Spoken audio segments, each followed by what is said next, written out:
Un amour, deux grossesses, une tragédie. Dev avait 30 ans.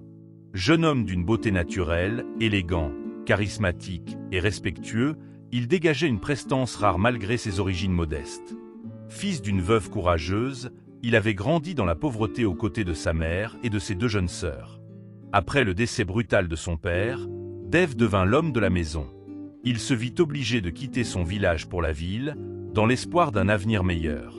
Pendant des années, il enchaîna les petits boulots, dormant parfois affamé, mais il n'a jamais cessé de soutenir sa famille.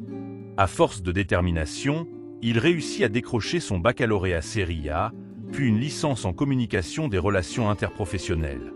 À l'université, un matin ordinaire, sa vie prit un virage inattendu. Il entra dans l'amphithéâtre en retard, un peu essoufflé. Il n'y avait plus de place libre. Alors une jeune femme leva la tête, lui sourit et tapota la place à côté d'elle. Elle s'appelait Nora. Nora était d'une beauté saisissante. Une peau douce, des yeux pétillants, une voix tendre. Issue d'une famille aisée, elle avait tout pour réussir.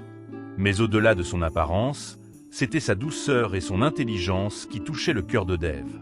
Très vite, une complicité naquit. Ils riaient ensemble, partageaient leurs rêves, leurs douleurs. L'amitié devint amour. Nora aimait Dev avec sincérité. Elle admirait son courage, sa noblesse, sa fidélité. Elle n'hésitait pas à l'aider financièrement. Elle était son pilier, son réconfort, sa lumière dans les jours sombres. Mais il y avait une zone d'ombre. Pendant 3 années entières, Nora ne parla jamais de sa mère à Dev. Pas par honte, mais par douleur. En réalité, ses parents avaient divorcé lorsqu'elle avait 15 ans. Son père, infidèle, avait brisé le cœur de sa mère, Eliana, qui n'avait plus jamais connu l'amour depuis parce que brisée par le passé. Eliana avait tout sacrifié pour élever sa fille seule. Femme forte, brillante, elle était devenue directrice des ressources humaines dans une entreprise renommée. Ironie du sort, c'est là que Dev postula pour un emploi, après l'obtention de son diplôme. Quand Eliana vit le jeune homme entrer dans son bureau, son cœur fit un bond. Elle fut troublée, sans pouvoir l'expliquer. Il lui rappelait une version plus douce d'un homme qu'elle n'avait jamais su exister. Il respirait la sincérité, la force tranquille. Un magnétisme presque inexplicable. Elle l'embaucha immédiatement après avoir très bien apprécié son brillant parcours académique. Et pour se sentir proche de lui, elle plaça son bureau à côté de la sienne.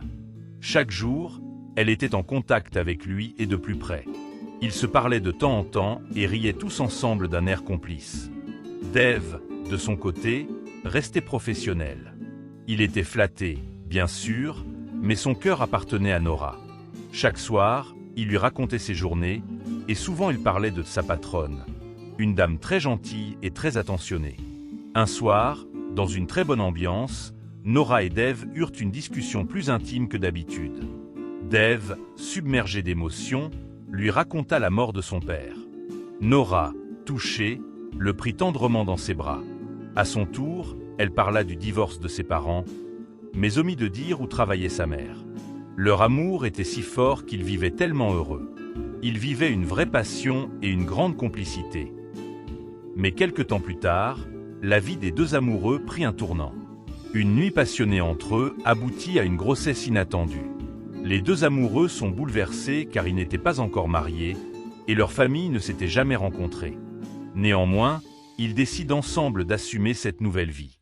Mais le destin n'avait pas fini de jouer.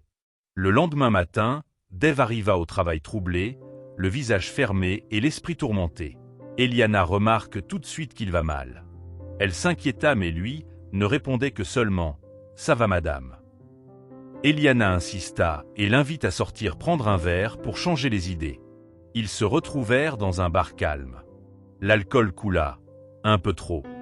Dev, perdu dans ses pensées, se laissa aller. Eliana aussi avait bu, mais elle gardait plus de lucidité. Le retour se fit chez Dev. Elle le raccompagna et l'épaula jusque dans sa chambre. Un regard, une caresse, un moment suspendu. Ils firent l'amour. Une faute, une seule, dans un instant de faiblesse. Ce jour-là, Nora, heureusement, n'avait pas rendu visite à Dev. Le lendemain, Dev resta cloué au lit. Il ne put aller au travail. Eliana comprit. Elle ne lui en voulut pas. Le soir venu, Nora rend visite à son chéri Dave. Les deux ensemble fixèrent la rencontre familiale dans 1 mois et demi afin d'annoncer la nouvelle de la grossesse et profiter à remplir les formalités familiales. Quelques semaines plus tard, Eliana attendait Dave au bureau avec un grand sourire. Elle lui tendit une enveloppe. Il l'ouvrit et fut foudroyé. Un test de grossesse. Positif. Eliana était enceinte. Elle rayonnait, persuadée d'avoir retrouvé l'amour. Dave fut encore abattu. Sa vie était devenue une salade, mais il n'osa rien dire à Nora. Des jours après, Eliana découvre que Nora, sa fille, était également enceinte. Elle ne fut pas trop dérangée. Sans relier les faits, elle demanda à sa fille de lui présenter le futur père de l'enfant. Et le jour tant attendu arriva. Dave, nerveux, se rendit chez Nora. Il s'assit dans le salon. Nora lui tenait tendrement la main. Sa mère sortit de la douche, une serviette autour de la tête. Dave, il leva les yeux. Madame Eliana? Le silence fut glacé. Nora, confuse, regarda les deux. Maman, tu le connais? C'est de lui que je te parle tout le temps. C'est mon petit ami, le père de mon enfant. À ces mots, Eliana s'évanouit. Dave aussi. À l'hôpital, les médecins réussirent à les réanimer. Mais le pire était à venir. Eliana, la gorge serrée, prit la main de sa fille. Les larmes aux yeux. « Je suis enceinte » de Dave. Nora hurla, puis s'évanouit à son tour. 3 corps. 3 cœurs. Un seul désastre. Dave a mis enceinte la mère et la fille. Aujourd'hui, Eliana attend un enfant de Dave. Nora aussi. Mais comment expliquer ce drame? Comment vivront-ils cette honte, ce chaos? L'enfant d'Eliana devra-t-il appeler Nora, sa sœur? Et celui de Nora devra-t-il appeler Eliana, sa grand-mère ou sa belle-mère? Tous deux appelleront-ils Dave, papa? Et Eliana, devra-t-elle appeler Dave mon mari ou mon gendre? L'amour est beau, mais parfois cruel. Il peut unir ou détruire. Et quand le destin s'en mêle, il ne laisse personne indemne. Dites-nous dans les commentaires ce que vous feriez si vous étiez à la place de Dave, Nora ou de Eliana.